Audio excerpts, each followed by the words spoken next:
Assalamualaikum warahmatullahi wabarakatuh. Bismillah, alhamdulillah, wassalatu wassalamu ala rasulillah wa ala alihi wa sahbihi wa mawala. La hawla wa la quwata illa billah, mabadu. Alhamdulillah kita dapat berjumpa kembali dalam majelis yang penuh berkah ini, majelis kajian ilmu nahwu ya. Ilmu nahwu yang mana pada pertemuan kali ini kita akan mempertajam tentang apa nggih naat. Naat itu terbentuk dari apa saja. Dalam Alfiyah Ibnu Malik, Syekh Muhammad Ibn Abdillah bin Malik Al-Andalusi merumuskan dalam baitnya wan'at bi mustaqin kasok bin wadarik wa syibihi kada wadi wal muntasib. Coba bersama wan'at bi mustaqin kasok bin wadarik wa syibihi. Ulangi sekali lagi.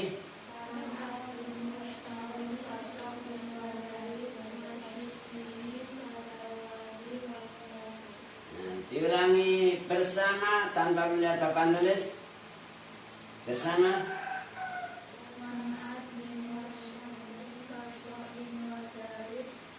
Wasibihi. Alhamdulillah. Dibaca berulang-ulang lama-lama hafal.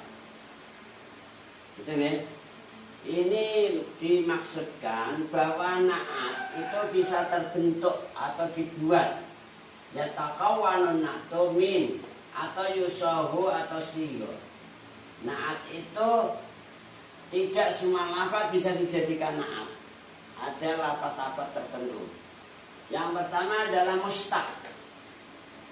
Jadi lafaz isim yang boleh dijadikan naat yang pertama adalah al-mustaqu.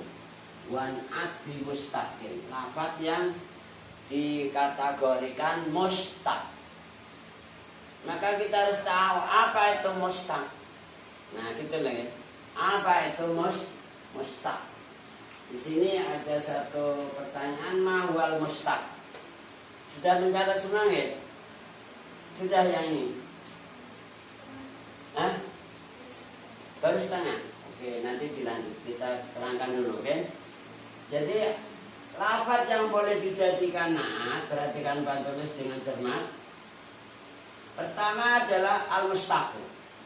Al-mustaq bi mustaqil. Apa itu mustaq? Ma huwa al-mustaq? Al-mustaqu wa ma ukhida minal masdar. Kamu harus tahu pengertian mustaq. Jadi mustaq itu adalah lafaz yang diambil atau yang dikeluarkan, yang diciptakan dari masdar. Semua lafaz yang dikeluarkan dari masdar itu namanya mustaq. Nah, di sini masih ada hal yang perlu kita tanyakan juga. Masdar itu apa? Kan gitu.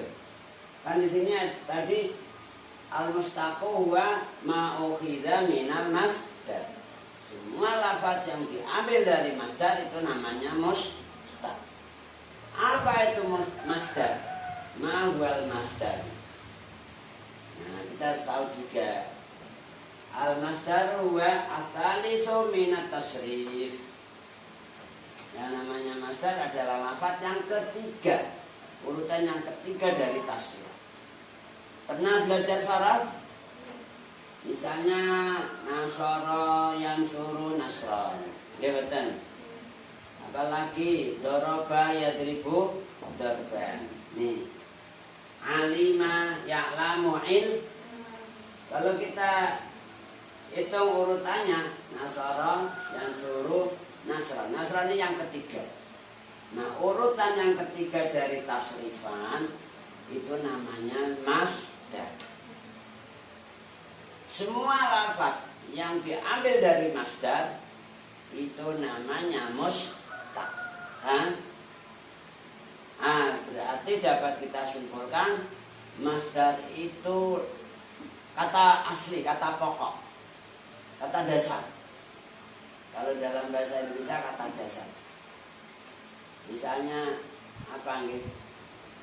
Misalnya pukul, kata dasar. Kalau memukul, pukulan, pemukul. Nah, itu diambil dari kata pukul. Pemukul, pukulan, apalagi pemukul, yang tukang ngebuki, tukang mukuli, itu diambil dari kata pukul. Nah, demikian juga ini dorban, ilman, nasran menjadi kata dasar. Nasirun wong sing nulung, mansurun wong sing ditulung. Unsur tolonglah. Mansurun nih dan seterusnya. Daraba yadribu darban wa madraban bahwa daribun wa dzaka madrubun. Idrib la tadrib madrabun nih.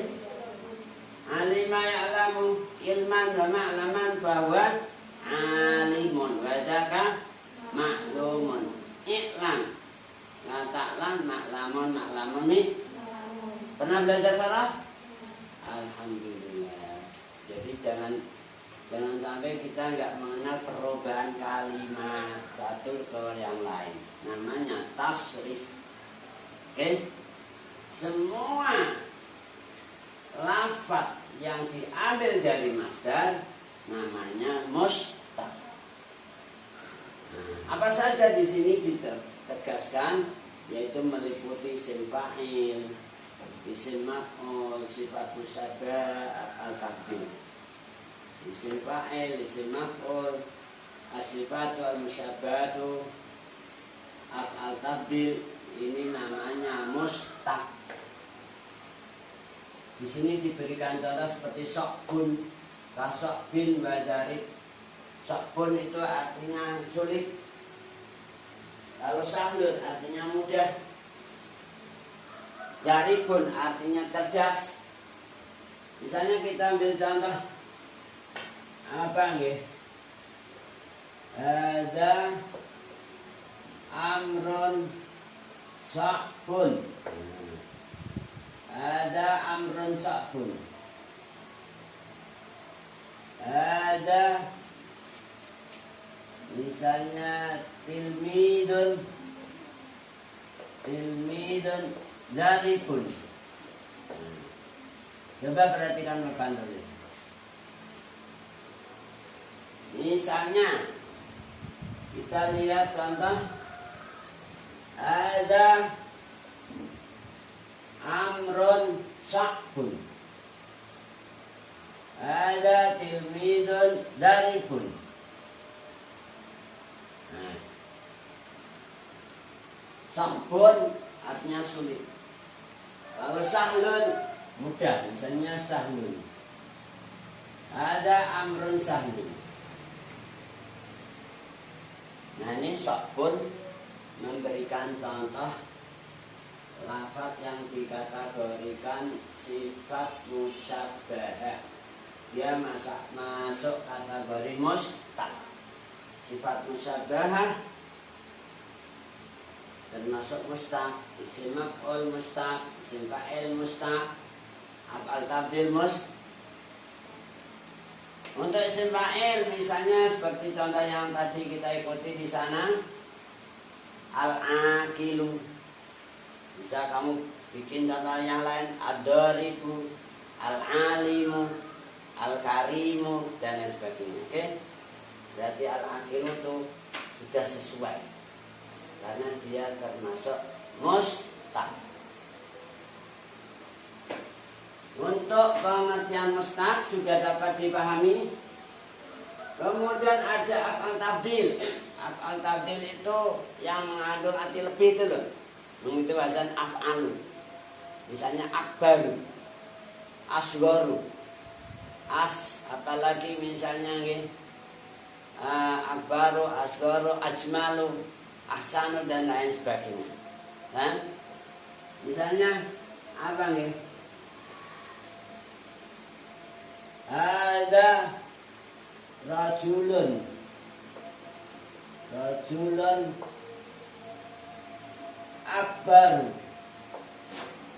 akbaru min akhihi. Ada rajulun akbaru, jangan akbaru karena dia af'al tafdil. Ada rajulun akbaru min akhihi. Ada utawi iki wong, rajulun iku wong lanang akbaru kang luwih gedhe. Boleh akbaro, boleh asgoro, boleh lainnya. Asgoro atau ajmalu. Asmalu lebih bagus, lebih tampan. Min akhihi tinimbang dulur lanange ra. Ini lafaz akbaru, asgoro, asmalu adalah af'al tafdil. Af'al tafdil termasuk mustaq. Nah, untuk sementara jika dulu ada adzan, kita jawab adzan dulu ya. Dan saya akan tutup kentongan.